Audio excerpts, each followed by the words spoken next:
Like, oh my god, it's so sad. Hi everyone, welcome back to my podcast. Today we're going to be doing another book review that I am very excited about, because I have actually been saving what I was going to say for this book review and not putting my opinions out there so it is not repeated too much and it's new for this video. I'm so excited. Again, you're watching Teresa and this is Chats with T.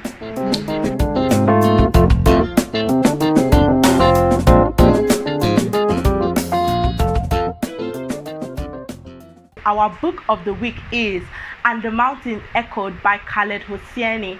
This is our second book by Khaled Hosseini that we are reviewing on this channel, and I'm so excited because Khaled has been giving it to us. He has been doing us good with his writing, so let's just jump right in. Khaled is an Afghanistani American author, and he is best known for three books: The Kite Runner, And the Mountains Echoed, and A Thousand Splendid Suns. Now we have read and reviewed A Thousand Splendid Suns, and we are currently reviewing And the Mountains Echoed. And I'm telling you, I already have The Kite Runner. I can't wait to read The Kite Runner, and I can't wait to review it because Khaled is an amazing author, and I don't think that I've ever come across prior to him an Afghanistani American author. So you can get this book anywhere. I definitely think you can get it in Nigeria because this was a book of the month for Port Harcourt Book Club. So shout out to Port Harcourt Book Club. You can get it in the UK, you can get it in America, you can get it in Canada, you can get it in Australia, South Africa, anywhere. Just find a way. You can definitely get it on Amazon. So just find a way to get And the Mountains Echoed and read it, guys, because Khaled did something for this book. He gave it to us. It was beautiful. I found a bookstore, an online bookstore where you can order books. I'm going to link them below and go check them out. I've not ordered any books from them, but I'm excited to order a book and get new physical copies. Even this is quarantine period and they deliver, so that is good. And the Mountains Echoed is a book with independent chapters, and I'm telling you this is the best book that I have read that has independent chapters. So it is not different stories, they are all tied in and they give you a storyline, but it's different people's stories, but at the same time it is still telling you, leading you through the journey of one story. Now, we reviewed The Thing Around Your Neck last week, and that was independent stories, and The Mountains Echoed trumps that. So let me tell you kind of how it links. At first, he's introducing us to siblings, Pari and Abdullah, and then second of all, introduces us, he tells the story of their stepmom, and then their stepmom's brother, and do you get what I mean? And then their stepmom's brother's neighbor, that sort of thing. So it ties, and then at the end, it comes back to Pari and Abdullah. Now, if you've read A Thousand Splendid Suns, so you know how Khaled kind of writes, and then you're expecting what would And the Mountains Echoed bring you? Drop dead. Just drop whatever notion that you have of what his book is going to look like. It is nothing like that. He gave us something new, something exciting. He dug deep. So he talked about Afghanistan, and we know he's an Afghanistani American author. He talks about France. He gave us nice, beautiful stories. And Khaled is a type of author, since I've read 2 books now, he writes in somber tones. There's a lot of melancholy, a lot of sadness, but this book wasn't as sad as A Thousand Splendid Suns. And for some reason, I wanted it to be as sad as A Thousand Splendid Suns, because A Thousand Splendid Suns has my heart. But I'm glad that he gave us something different, another shade of sadness, and it was beautiful, guys. So my favorite story of all the stories in the book is that of Timur and Idris, because Khaled kind of twists everything that we know of good and evil, or people that are good and evil. Normally in characters, in most fictional books, they serve a particular role. Oh, so this character is the evil character, this character is good. but Khaled actually represents what is like in real life. Different people have the capability to be good and evil, like, and some people can do good things for bad reasons, and you can hate them for that. And then some people would do good out of the good of their heart, but then not finish it through. And that was Timur and Idris. That was represented in this story. So Timur and Idris are brothers, and their families fled Afghanistan when they were little before the war, and they were in America. Now, after the war, the Afghanistan housing market started like booming.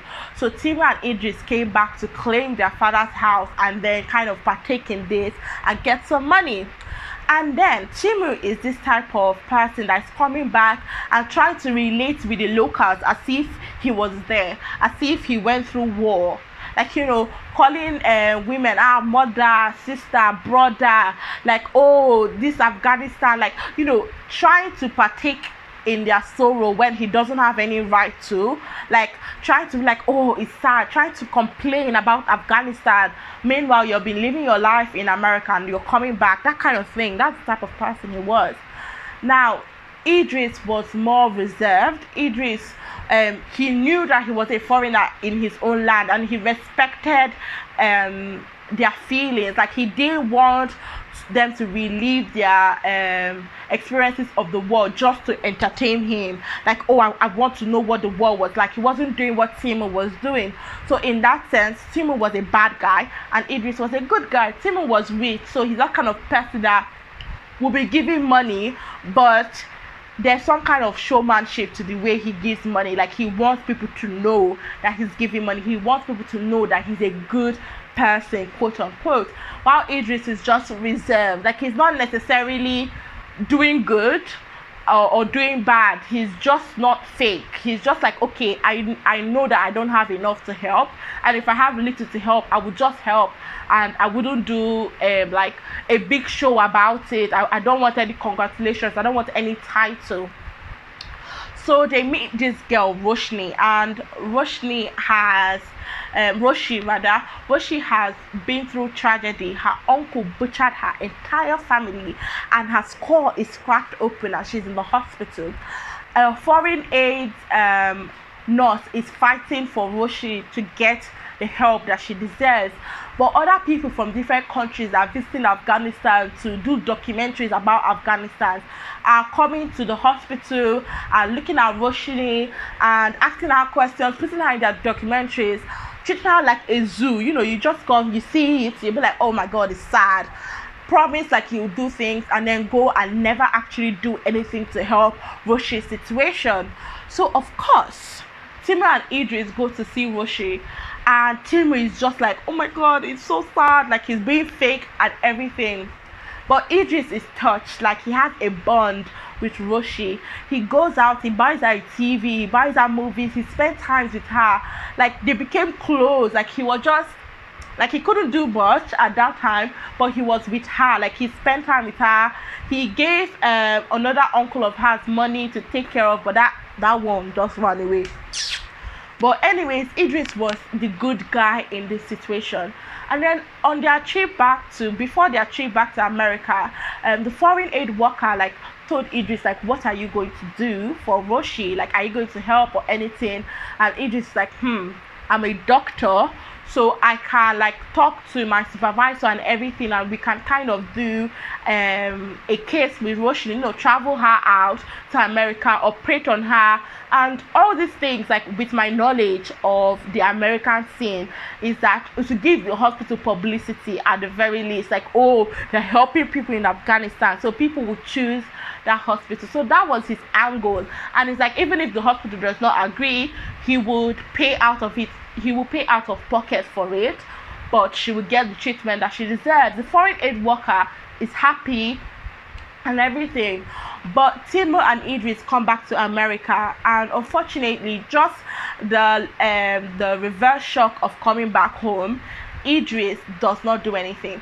Idris tells his supervisor, quite alright. The supervisor says no, but Idris doesn't fight for it. Idris just like falls back into the way life was before he went to Afghanistan. And he even stopped emailing the foreign aid worker, stopped reading the emails, just deleted it and wasn't doing anything. But then, shock, Timur actually goes back to Afghanistan and helps Roshi. Roshi grows up and she becomes an author, and then she writes about her story. And Idris is feeling guilty because he didn't help. But Timur, the bad person, the person that only gives to show that he's a giver, is actually the person that helps Roshi. So, like, Khaled treats our sense of who is good and who is bad. Like, he gives us a 360 of all the characters' lives and allows you to make judgments. I desperately wanted Idris to be the person to help Roshi and Timur to just go and shove his money somewhere else. But that didn't happen, because that's how life is. The man that is only giving people scraps of his money and expecting a title, at the end of the day, is giving people money. I don't have one favorite quote from this book. I feel like all the stories had a particular plot, and I feel like this quote kind of summarizes all the stories. This quote summarizes all the stories. So let me read them out to you guys. The first quote: cruelty and benevolence are both shades of the same color. And we can see this in the Timur and Idris story, kind of. It's not really cruelty, like Timur was not cruel, so it's not really cruelty, but you get the message. Cruelty and benevolence are both shades of the same color. Wow. Then our second quote: the rope that pulls you from the flood can become a noose around your neck. I really like that. When you read the story that had this quote, you would really understand. It's like somebody can help you, but at the same time suffocate you. And this was not like, it was said in just one story, but I feel like it had elements and it could relate to other stories also. And then my final quote. This one, I feel like, would be my best out of these three. And it is: I should have been more kind. That is something a person would never regret. You would never say to yourself when you're old, I wish I was not good to that person. You would never think that.